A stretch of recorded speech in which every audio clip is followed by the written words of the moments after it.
Oke,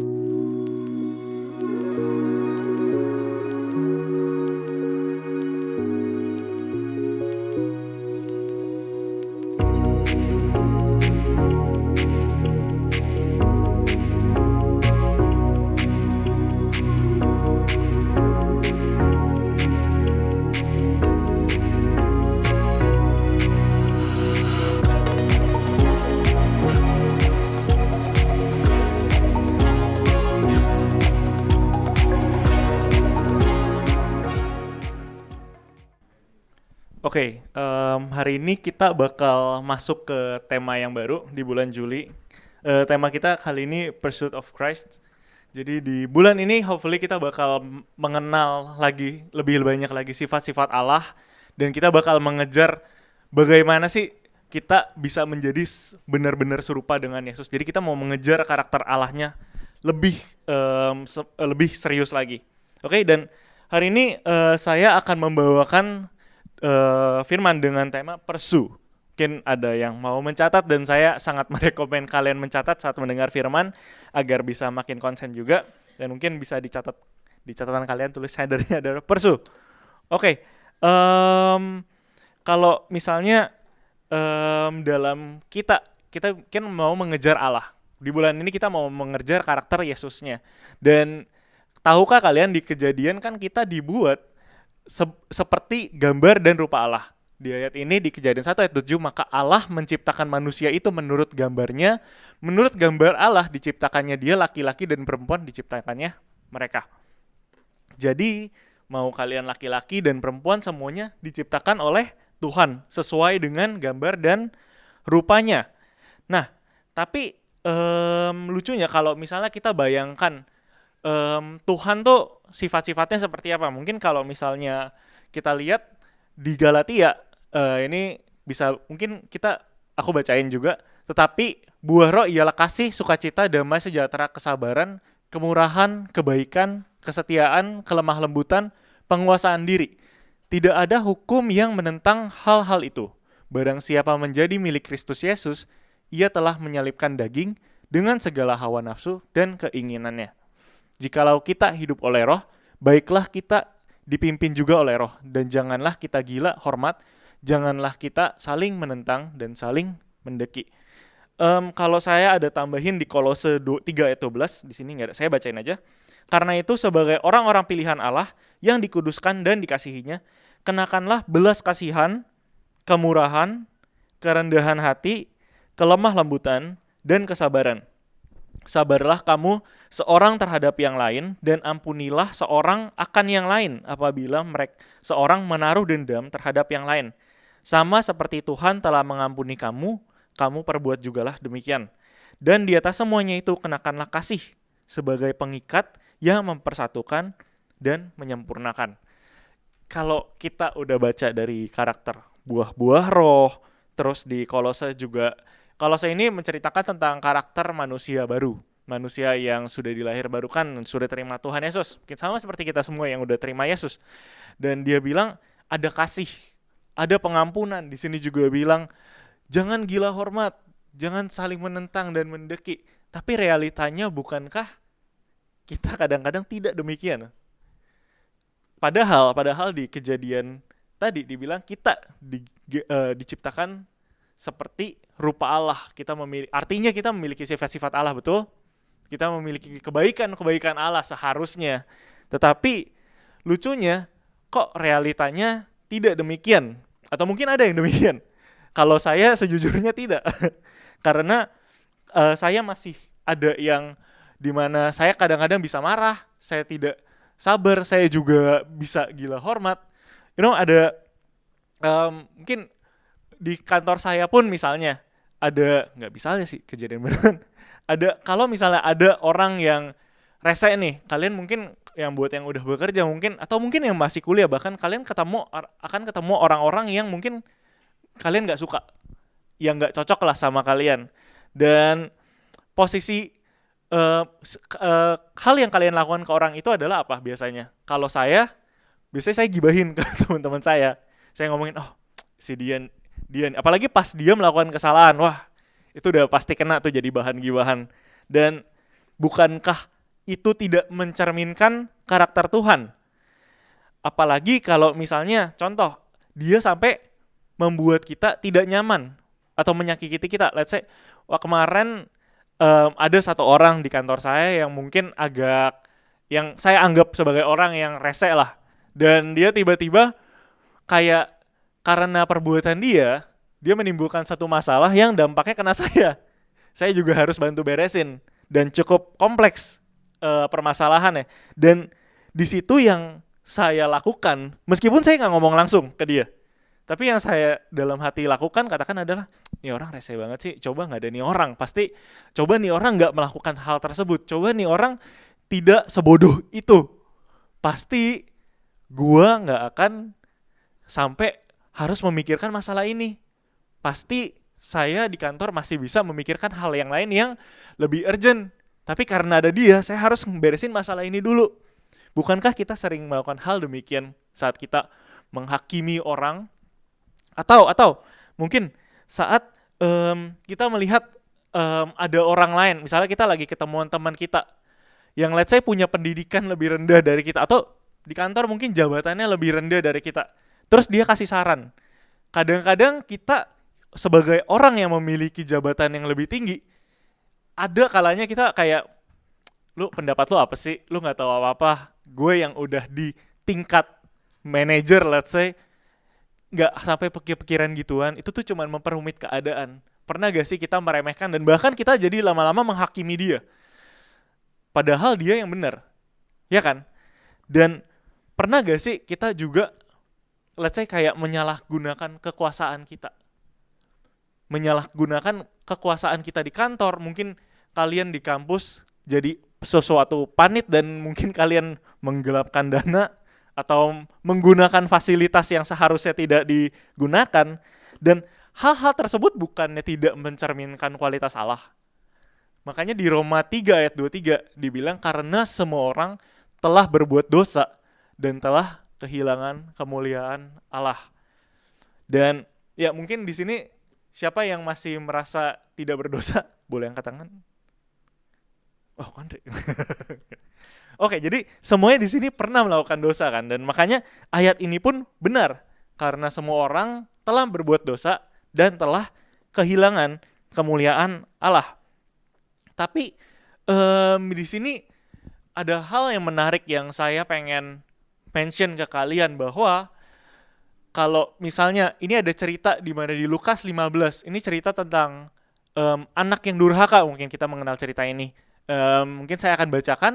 Yesus berkata lagi, ada seorang mempunyai 2 anak laki-laki, kata yang bungsu kepada ayahnya, Bapa, berikanlah kepadaku bagian harta milik kita yang menjadi hakku. Lalu ayahnya membagi-bagikan harta kekayaanku di antara mereka. Beberapa hari kemudian anak bungsu itu pergi menjual seluruh bagiannya, lalu pergi ke negeri yang jauh. Di sana ia memboroskan harta miliknya itu dengan hidup berfoya-foya. Setelah dihabiskan semuanya itu, timbullah bencana, kelaparan di dalam negeri itu, dan ia pun mulai melarat. Lalu ia pergi dan bekerja pada seorang majikan di negeri itu. Orang itu menyuruhnya ke ladang untuk menjaga babinya. Dan hal yang menarik di sini adalah si bapak, karakter bapak di sini yang mungkin kesannya dihianati oleh anaknya itu. Dia tuh mau ngasih hartanya, padahal ngasih hartanya ini mungkin kita budayanya sama, kita Asian culture kan ya. Kalau bayangin kalau misalnya biasa kan orang tua akan ngasih harta warisannya kalau mereka sudah mau meninggal, betul? Mereka kan tulis surat wasiat, oke, ini dibagiin buat kakak pertama, 50% buat kakak pertama, 20% buat kakak kedua, let's say, terserah dia pembagian gimana. Tapi warisan itu biasa diberikan saat dia sudah mau meninggal. Dan di sini yang dilakukan anak bungsu tersebut adalah seperti menyumpahi bapaknya meninggal, mati lu gitu. Dan hal yang kerennya adalah, menurut saya keren adalah, bapaknya pun menuruti keinginannya. Dia memberikan hartanya, yang which is artinya dia memberikan hidupnya untuk si anak yang durhaka tersebut. Dan kita bisa lihat bahwa selanjutnya dia bilang, lalu pas dia kelaparan, Setelah dia menghabiskan semuanya, dia bilang, lalu ia ingin mengisi perutnya dengan ampas yang menjadi makanan babi itu. Tetapi tidak seorang pun yang memberikannya kepadanya. Lalu ia menyadari keadaannya, katanya, betapa banyaknya orang upahan bapakku yang berlimpah-limpah makanannya, tetapi aku di sini mati kelaparan. Kalau kalian lihat di sini, ini desperate effort banget bagi si anak itu. Karena pertama, ini kan Tuhan Yesus cerita tentang Jewish culture, budaya Yahudi, dan kalian tahu dulu budaya Yahudi sangat menentang babi. Babi adalah binatang yang haram buat mereka. Dan makanya dengan si anak bungsu ini mau merawat babi, itu artinya keadaan dia udah desperate banget. Dia udah nggak ada hal lain yang bisa dia lakukan selain dari menajiskan dirinya untuk mengurus babi ini. Dan bahkan dia mau mencoba makan makanan ampas makanan babi tersebut, tapi nggak dikasih. Tapi dia bilang selanjutnya, di ayat selanjutnya, aku akan bangkit dan pergi kepada Bapa dan berkata kepadanya, Bapa, aku telah berdosa terhadap sorga dan terhadap Bapa. Aku tidak layak lagi disebutkan anak Bapa. Jadikanlah aku sebagai salah seorang upahan Bapa. Kalau kita reflect ke ayat sebelumnya, bukankah anak ini sebenarnya sudah melenceng dari apa yang bapaknya mau? Bahkan dia melihat dirinya sendiri bukan sebagai anak bapaknya. Dia melihat dirinya sendiri sebagai budak. Padahal kalian tahu kalau misalnya saya seorang anak, let's say, saya dulu pernah di suatu toko di mall TA, tapi mallnya sekarang udah tutup. Saya pernah kayak ada toko pajangan gitu, pajangan kayak patung-patung gitu. Terus kayak ada patung yang menurut saya menarik waktu itu. Dia patung kayak bebek-bebek gitu. Terus saya coba tuh mau ngambil patung itu, soalnya posisinya agak tinggi, dan saya mau ngambil, patung itu jatuh dan pecah. Terus ya nggak boleh menghakimi lah ya. Dan waktu itu saya ingat banget respon mama saya waktu itu, aduh Van, mama jadi harus ganti rugi nih, kalau enggak padahal tadinya mama mau beli yang lain. Nah, di situ saya sedih, tapi apakah itu menjadikan saya pembantu mama saya saat saya melakukan kesalahan tersebut? Enggak dong. Saya sekarang masih dianggap anak, untungnya sampai sekarang puji Tuhan, dan saya masih dikasih makan, saya masih dikasih tinggal di rumah saya. Dan kejadian itu tidak membuat saya menjadi pembantu, tidak menurunkan kasta saya dari anak menjadi pembantu. Dan begitu pula kalian, bukan, apalagi orang tua yang udah memiliki anak. Jika anak kalian mungkin melakukan kesalahan, apakah kalian akan buat anak kalian, lu akan menjadi budak, atau kamu harus pergi dari rumah ini setelah dia melakukan kesalahan? Enggak kan? Tapi kalian tetap menerimanya sebagai anak kalian. Kalian tetap kasih dia makan. Mungkin kalian akan tegur, tapi statusnya sebagai anak tidak akan lepas. Dan artinya identitas anak ini udah hancur. Dia sudah mikir, aduh ya udahlah, saya jadi budak aja. Budak aja lebih enak daripada keadaan saya sekarang yang harus makan ampas babi. Artinya, kasih Tuhan tidak dapat digagalkan oleh status, keadaan, atau komitmen kita. Itu mungkin performance kita sebagai anak. Kalau kalian lihat, anak bungsu itu performance-nya buruk, bukan? Kalau status seorang anak dikasih KPI, ini anak ini tuh udah tidak lewat dari KPI-nya semua. Udah merah semua raportnya. Tapi bapaknya ini tetap menerimanya sebagai anak. Karena kasih Tuhan, kasih Bapak tidak dapat digagalkan oleh status, oleh keadaan, atau oleh komitmen kita. Mungkin kadang-kadang kita sebagai anak Bapak, kita sering melakukan hal-hal tersebut yang tadi saya lakukan. Saya menghakimi kolega saya di kantor, saya menghakimi teman-teman saya, atau mungkin kadang-kadang saya sempat gibahin anak komsel saya. Hal-hal tersebut tidak akan membuat saya dibuang dari kerajaan Allah. Hal-hal tersebut tetap akan menjadikan hal-hal tersebut meskipun saya lakukan tidak dapat meng-cancel kasihnya Tuhan terhadap saya. Saya tetap jadi anak-anak Allah. Oke? kita masuk ke poin selanjutnya. Kalau di Lukas 15 tadi yang saya bacakan, itu actually ada 3 perumpamaan yang Tuhan bagikan. Di Lukas 15, kalau tadi kita udah menelusuri kisah yang bapak yang mengasihi, the loving father, anak yang durhaka. Ada 3 kisah lainnya yang menurut saya menarik untuk kita telaah, menarik untuk kita telusuri lebih lanjut. Dan kisah-kisah ini mencerminkan karakter Tuhan sejujurnya. Dan kita mungkin akan bedah kisah ini satu persatu. Dari yang pertama, gembala yang baik. Jadi di Lukas 15 cerita sampai 15 ayat 4 sampai 6, aku akan bacakan cerita ini. Siapakah di antara kamu yang mempunyai 100 ekor domba, dan jikalau ia kehilangan seekor di antaranya, tidak meninggalkan yang 99 ekor di padang gurun dan pergi mencari yang sesat itu sampai ia menemukannya. Dan kalau ia telah menemukannya, ia meletakkannya di atas bahunya dengan gembira. Dan setibanya di rumah, ia memanggil sahabat-sahabat dan tetangga-tetangganya serta berkata kepada mereka, bersukacitalah bersama-sama dengan aku, sebab dombaku yang hilang itu telah kutemukan.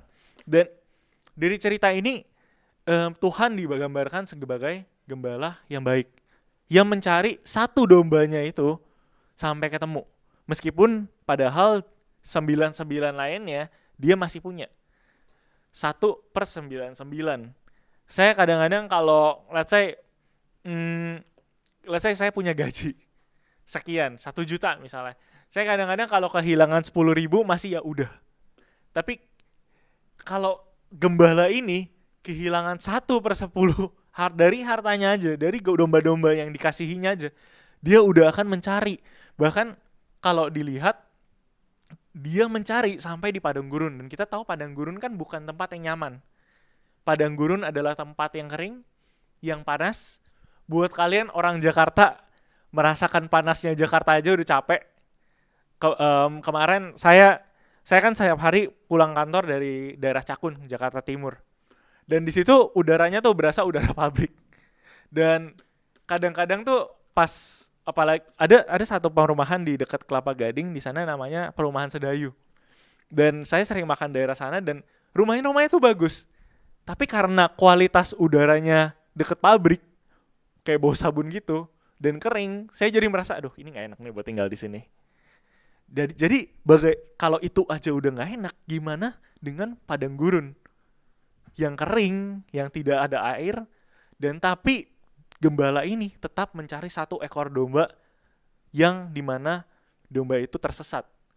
Dan kalian bayangin seberapa besar pengorbanan dia dilakukan oleh gembala ini. Dan bahkan setelah ditemukan, dia akan meletakkannya di atas bahunya dengan gembira.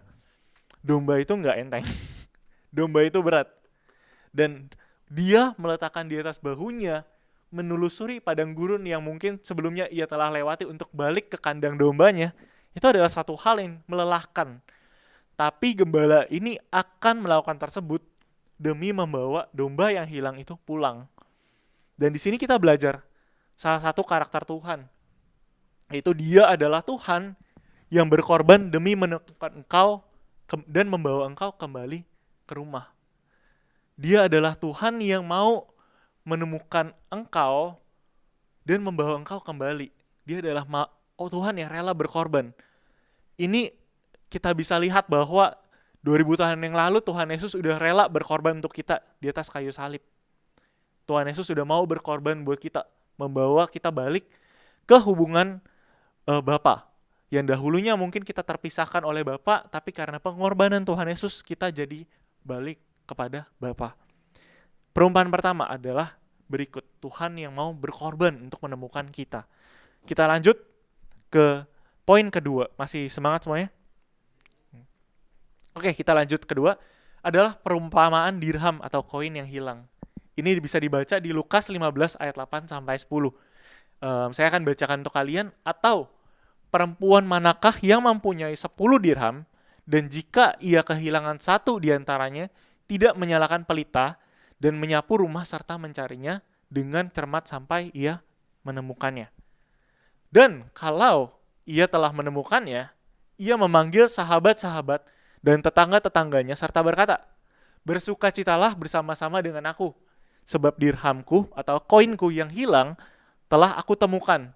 Aku berkata kepadamu, demikian juga akan ada sukacita pada malaikat-malaikat Allah, karena satu orang berdosa yang bertobat. Ceritanya mirip-mirip seperti yang gembala yang hilang. Tapi di sini ada seorang perempuan yang kehilangan satu koinnya, yang dia benar-benar cari tuh koin sampai ke pelosok-pelosok rumahnya.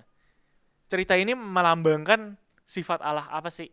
Cerita ini melambangkan sifat Allah atau upaya Allah dalam mencari kita, yaitu Dia adalah Tuhan yang akan mencari engkau sampai ke tempat yang tersembunyi. Seringkali saat kita berbuat dosa, apa yang kita lakukan? Kita merasa nggak layak. Kita diam di kegelapan. Let's say kita nggak mau ke gereja. Karena kita merasa kayak, aduh, saya mah bukan anak Tuhan gitu kan. Saya udah menghakimi orang lain. Saya udah menggelapkan uang orang lain misalnya. Saya nggak layak. Tapi Tuhan adalah Tuhan yang mau mencari kamu sampai ke tempat gelap-gelap seperti itu. Tuhan adalah Tuhan yang mau mencari kamu sampai ke kegelapan hatimu yang paling dalam. Kamu boleh bersembunyi, tapi Tuhan akan tetap ada buat kamu, buat manggil kamu, hey, yuk, balik lagi. Lihat seperti orang menyinari. Saya nggak bawa senter, tapi bayangkan seperti infrared ini, senterin koin, dan saat kalian menyenteri sebuah koin itu kan akan reflect cahayanya kan, dan kira-kira seperti itu. Tuhan tuh pengen bahwa lu keluar dari kegelapan lu dan menyinar dan mengeluarkan cahaya kamu lagi. AKA kalian bertobat kembali, balik kepada rancangan Tuhan seperti awal, balik kepada gambarnya Yesus, balik kepada rumahnya Tuhan. Tuhan gak mau kamu berlama-lama di tempat yang gelap. Tuhan mau kamu kembali lagi. Buat kalian mungkin yang sekarang sedang bersembunyi, buat kalian yang mungkin sekarang males mengikuti komunitas karena kalian merasa gak layak, kalian males untuk melayani, kalian merasa kayak, aduh, saya di kantor aja performance-nya jelek, apalagi saya tambah pelayanan. Hey, Tuhan mau memanggil kalian untuk kembali ke komunitas, kembali melayani, kembali ke rumahnya Tuhan. Yuk, buat yang kalian yang mungkin merasa cukup saya tertutup dengan hal-hal rohani seperti ini adalah panggilan Tuhan buat kamu. Yuk, kalian berbalik lagi pada rumah Tuhan. Oke, itu poin yang kedua. Kita mau gali lagi di poin yang ketiga. Cerita yang mungkin tadi kita udah telaah bareng-bareng. The Loving Father atau Allah yang Maha Baik. Ini ada di Lukas 15 ayat 20 sampai 24. Saya akan bacakan ayat ini. Maka bangkitlah ia, si anak tersebut yang durhaka, dan pergi kepada bapaknya. Setelah ia tadi udah merencanakan gimana caranya saya akan mempresentasikan diri saya kepada bapak setelah saya berbuat dosa. Dan ketika ia masih jauh, ayahnya telah melihatnya. Lalu tergeraklah hatinya oleh belas kasihan. Ayahnya itu berlari, mendapatkan dia, lalu merangkul dan mencium dia. Kata anak itu kepadanya, Bapak, aku telah berdosa terhadap sorga dan terhadap Bapa. Aku tidak layak lagi disebutkan sebagai anak Bapa. Dan di sini kita lihat reaksi ayahnya. Tetapi ayah itu berkata kepada hamba-hambanya, lekaslah bawa kemari jubah yang terbaik. Pakailah itu kepadanya dan kenakanlah cincin pada jarinya dan sepatu pada kakinya. Ini melambangkan bahwa bapaknya udah menganggap si anak itu anak lagi. Karena dulu budak gak pakai sepatu, mereka gak pakai alas kaki, dan cincin ini melambangkan kayak otoritas, bahwa anaknya ini merepresentasikan keluarganya. Kalau mungkin kalian nonton di film-film ada kayak seorang keluarga kerajaan punya cincin yang dimana dia bisa menggunakan kekuasaan ayahnya karena dia punya cincin tersebut. Ini sama seperti itu, dan bahwa cincin ini melambangkan identitas dia sebagai anak. Dikasih lagi sama bapaknya. Meskipun dia telah durhaka, meskipun dia telah melambangkan dirinya sebagai budak. Dan ambillah anak lembu tambun itu, sembelihlah dia, dan marilah kita makan dan bersukacita. Sebab anakku ini telah mati dan menjadi hidup kembali. Ia telah hilang dan didapat kembali. Maka mulailah mereka bersukaria. Kalau tadi kita di poin-poin sebelumnya, kita udah belajar soal sifat Tuhan yang mau berkorban, dan yang kedua juga mau menerangi kita meskipun kita bersembunyi di tempat yang paling gelap. Kita mau lihat sifat Allah lainnya, yakni dia adalah Bapa yang baik, yang mau memaafkan dan menerima kita kembali. Dia adalah Bapa yang baik, yang masih mau menganggap kita sebagai anak, meskipun kita udah mau mencoba membunuh dia. Ya kan? Kalau dari sebelumnya kita baca bahwa anak ini udah minta warisan padahal bapaknya masih hidup. Itu sama dengan mau membunuh ayahnya. Tapi meskipun bapaknya tahu anak ini seperti membunuh dia, dia masih mau menerima anak itu kembali. Dan kalau di sini kita belajar salah satu sifat Tuhan yang benar-benar mau memaafkan dan menerima kembali, bukankah itu menjadi motivasi kita lebih lagi untuk kita berbaik kepada Tuhan?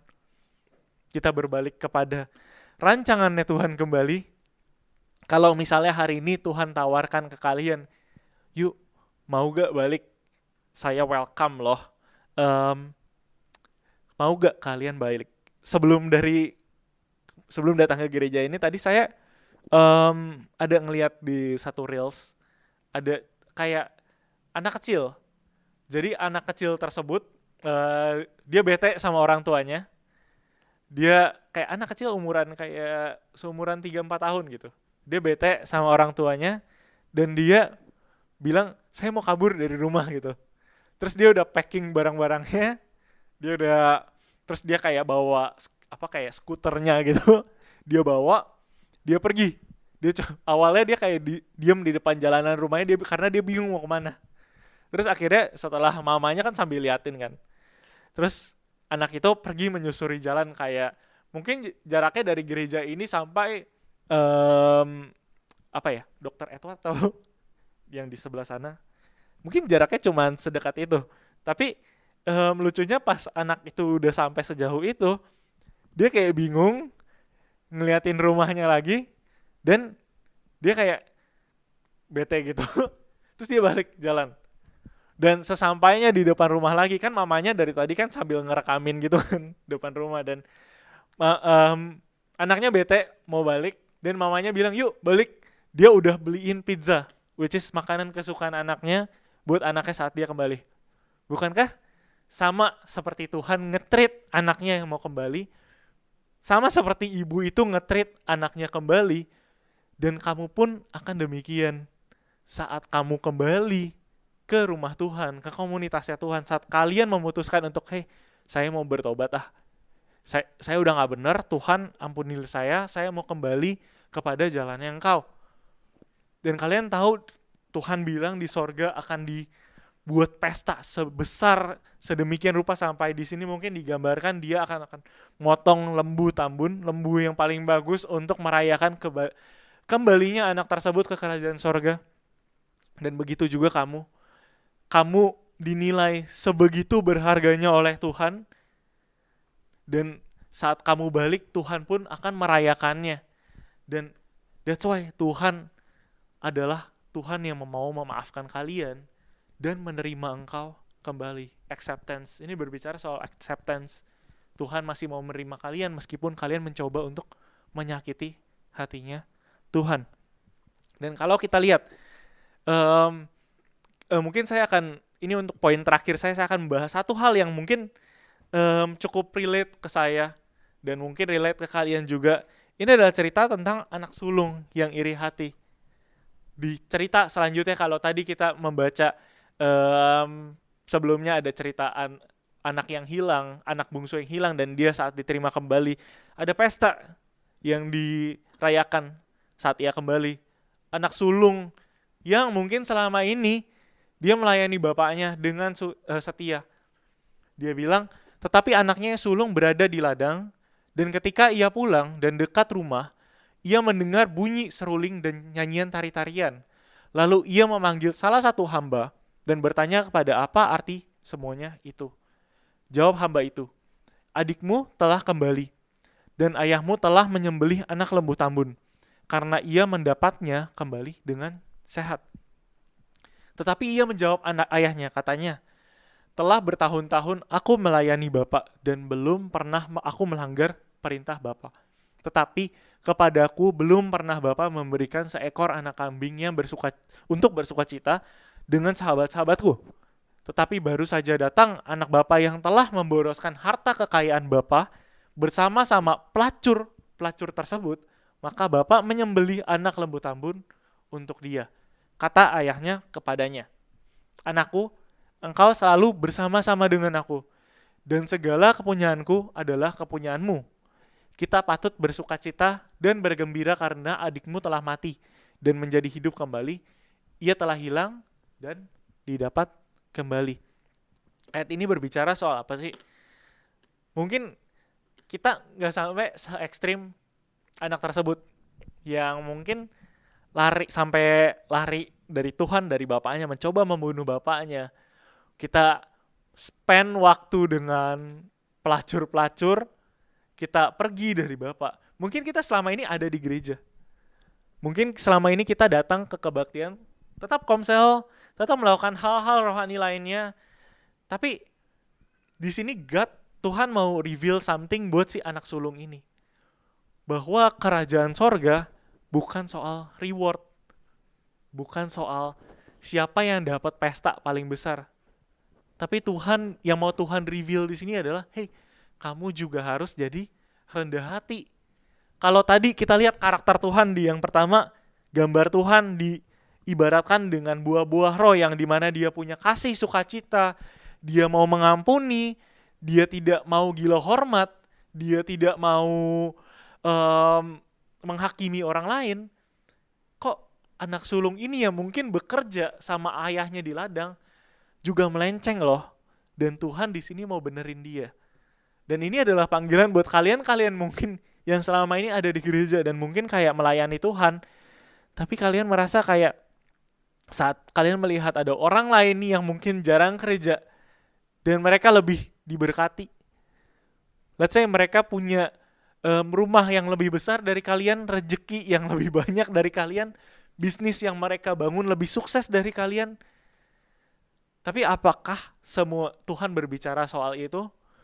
Bukannya Tuhan berbicara soal gereja, kalau misalnya engkau mau menjadi serupa dengan Allah, bukannya Tuhan berbicara soal bagaimana kalian rendah hati, kalian merayakan saat orang tersebut bisa balik lagi ke komunitas, saat ada orang baru yang mungkin udah lama gak kalian ketemu, yang udah menyakiti kalian, dan dia akhirnya datang ke gereja kembali, bukannya kalian harus bersukacita karena orang tersebut, bukannya kayak gibahin, tuh orang paling ke gereja cuma buat pencitraan, bukannya justru kalian harus bersukacita.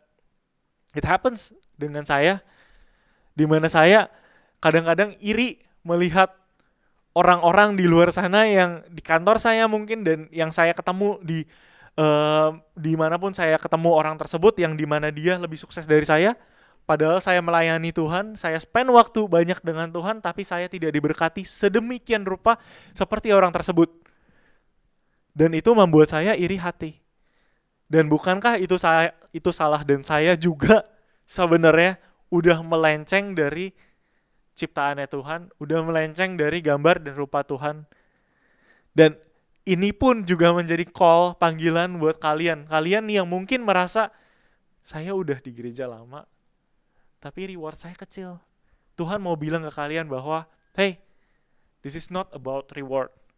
Ini tentang bagaimana kalian dengan rendah hati menerima orang-orang tersebut. Bagaimana kalian dengan rendah hati sabar membawa orang tersebut yang mungkin tadinya jauh dari Tuhan, kalian bawa lagi ke Tuhan. Kalau misalnya tadi, mungkin tim PW boleh maju, saya akan tutup dengan ini. Kalau misalnya tadi kita belajar soal karakter Tuhan, yang dimana di Lukas 15 tadi sebetulnya menggambarkan Trinitas Allah. Ada Allah Anak atau Yesus, ada Allah Roh Kudus, ada Allah Bapa.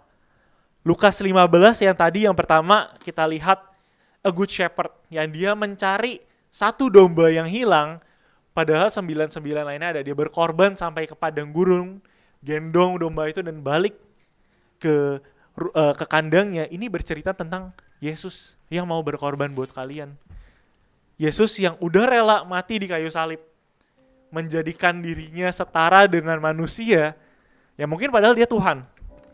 Dia mau menurunkan statusnya, dia lahir di kandang domba yang hina, dia rela diludahin, dia rela dihina-hina oleh kepala-kepala disandarin di kepala petinggi-petinggi ahli Taurat tersebut, dia rela disalibkan, yang which is adalah penghukuman yang paling hina pada saat zaman itu. Dan dia rela berkorban untuk mempersatukan kita kembali dengan Allah Bapa.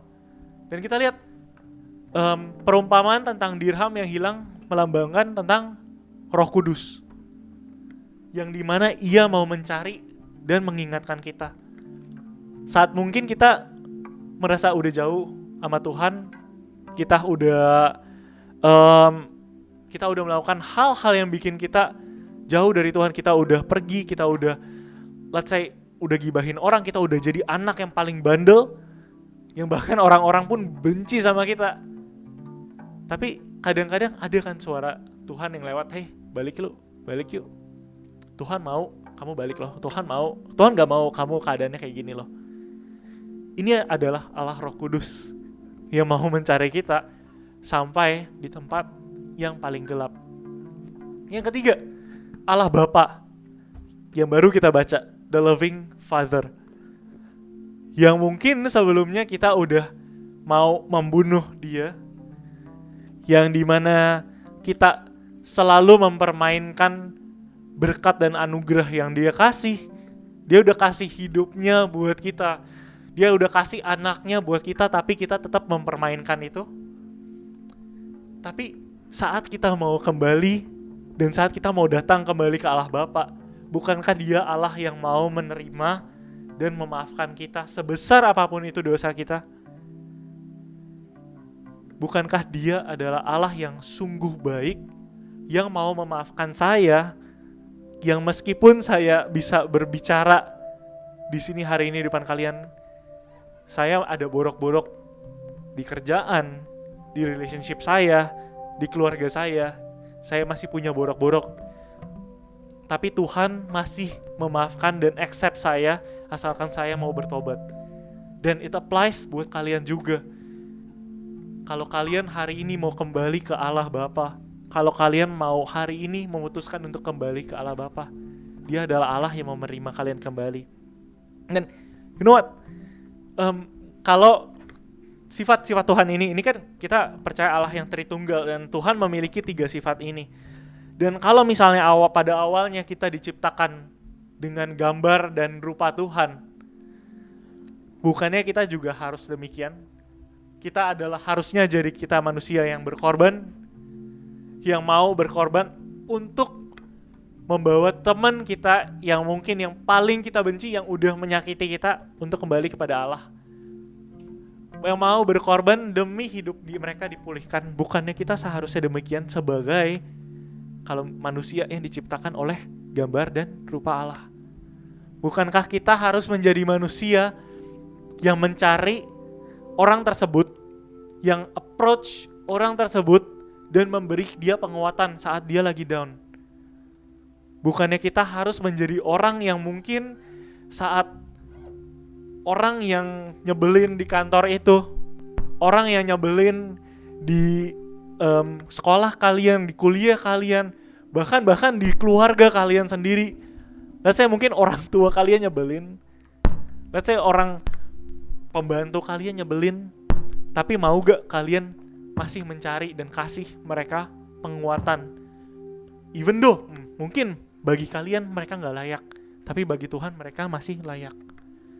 Sebagai manusia, bukankah kalian harus menerima dan memaafkan orang yang udah menyakiti kalian? Bukannya kalian harus memaafkan Dan saat misalnya let's say orang tua kalian, pasangan kalian bahkan yang udah menyakiti kalian, bukankah kalian harus memaafkan dan menerima dia kembali? Kolega kalian dan bahkan anak kalian sendiri, bukankah Tuhan maunya kalian memaafkan dan menerima menerima mereka? Dan saya pengen kalian membawa satu pesan saat kalian pulang nanti, bahwa anak sulung tersebut dinasihati oleh Bapak karena simply dia kehilangan semua ini, gambar dan rupa Tuhan. That's why anak sulung itu ditegur oleh Bapak. Dan entah status kita, aku nggak tahu kalian datang ke sini sebagai anak bungsu atau anak sulung, tapi apapun status kalian saat ini, Tuhan mau reveal something buat kalian. Ini ada revelation Tuhan buat kalian hari ini untuk datang, yuk kita kembali kepada gambar dan rupa Tuhan yang Tuhan udah kasih blueprintnya di awal. Yuk kita kembali memaafkan, kita kembali berkorban buat orang lain, kita kembali menerima dan mencari orang lain meskipun mereka gak layak. Oke, semuanya terberkati dengan firman hari ini, dan saya harap kita bisa bawa pulang message ini, kita bisa menjadi manusia yang semakin serupa dengan gambaran dan rupa Tuhan